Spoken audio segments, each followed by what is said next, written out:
नमस्कार आपण समस्त को यही वीडियो बहुत बहुत स्वागत। तो आज वीडियो में आपण सहित +2 सेकेंड ईयर एमआईएल ओडिया पद्यर देखा पद्य समस्त 3 मास क्वेश्चन आम देखा। फास्ट देखिए बड़पण जहाँ को राधान राय लिखिं ताहार किसी 3 मास क्वेश्चन मुझे डिस्कसन करी आउ वीडियो आगे मुझे कहबी आप पीडीएफ टी कि भाव पाइपर। पूर्वपुरुषों प्रतिष्ठा विषय कवि किए सूचना देते? कवि राधानाथ राय। कविता बड़पण। गंगा ठारू गोदावरी पर्यंत दिने यही उत्कलर कीर्तिकार्य व्यापी जाइथिला। बहिशत्रु ए देश को आक्रमण करने को प्रमाद कणुला। एबे मध्य एकामक्रानर लिंगराज मंदिर और कोणार्क मंदिर उत्कलीय चारुकला और वीरत्व भास्वर हो रही।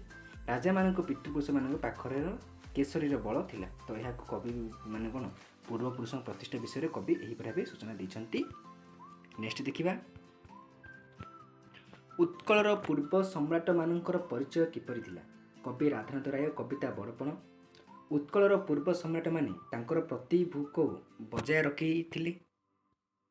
सेमाने सदा सर्वदा बन्ही शिखा परि उद्योगामी थिले कि उत्कलर पूर्व सम्राट माने विभिन्न प्रतियोगितार भाग नहीं विजय होगापी सजग रोते।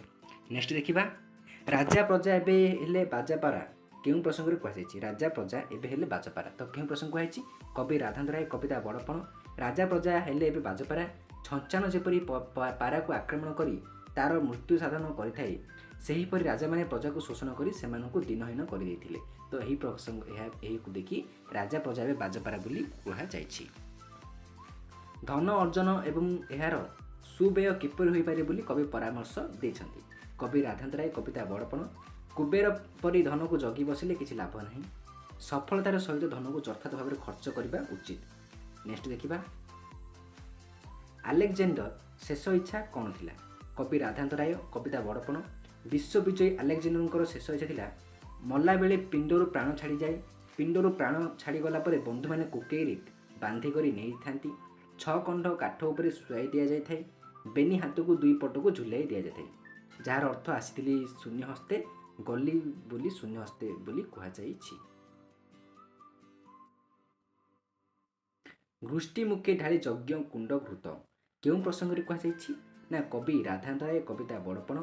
घृष्टि मुखे ढाली यज्ञ कुंड घृत होई अर्थ पापार्जित धन ग्रहण करी लोकमानक पाप अर्जन करी चलछंती।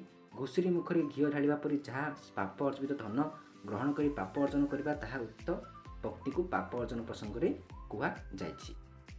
राजा और जमीदार अर्थ किपरि अपव्यय होइथिला बोली कवि उल्लेख करछंती। कवि राधानाथ राय। कविता बड़पण। राजा जमीदार माने गणिका वकिल और साधुआ को पोषी अर्जित अर्थ को अपव्यय करथांती बोली यह कौन राजा जमीदार अर्थ अपव्यय बोली कवि उल्लेख करछंती। तो राजा जमीदार कौन कर गणिक वकिल और साधुओं लोक को पोषी अर्थ अर्जित अर्थ को अपव्यय करथांती। से प्रजा शोषण करती से शोषित माने अर्थ को एमानक पई अर्थ अपव्यय करी एमानक बचर व्यय करथांती जहाँद्वारा अर्थर अपव्यय होता है। यहाकू कवि राजा और जमीदार अपव्यय अर्थर अपव्यय होइछि बोली कवि उल्लेख करछंती।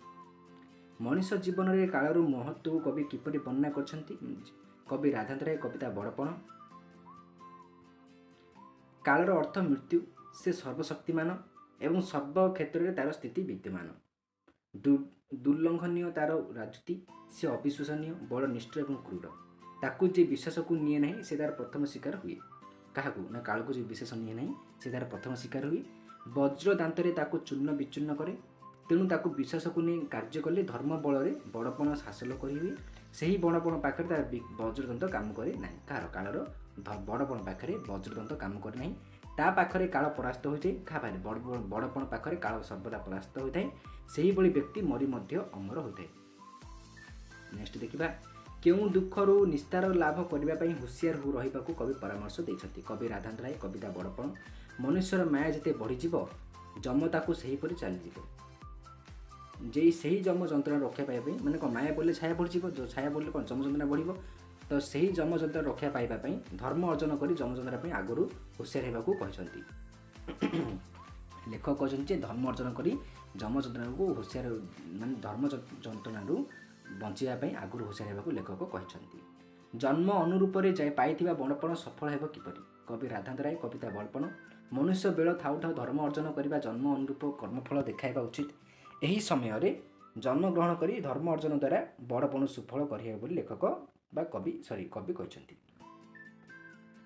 उच्चतर गति किपरि लाभ करा जाय पारे बोली कवि कहते कवि राधानाथ राय कविता बड़पण मनुष्य धर्म अर्जन कर तथा आध्यात्मिक भाव में बशवर्ती हो पारे उच्च हो उच्चतर गति लाभ कर नेक्स्ट बड़पण निंदा कर यथार्थ विचार कर कवि राधानाथ राय कविता बड़पण बड़पण हेउछि धर्मपण यह लाभ करने कठिन व्यापार बड़पण को ग्रहण करें काल पाखक प्रवेश करें धर्मपण थे जमर वज्रदंत भांगी बड़पण पर यही टाण बा निंदा यह द्वारा भांगी जाए ना। तो ये बड़पण किसी 3 मास क्वेश्चन जब आप पीडीएफ चाहते डिस्क्रिप्शन में टेलीग्राम लिंक अच्छी से जॉइन हूँ आप पीडीएफ मिल जाए। Thank you to all of watching this video.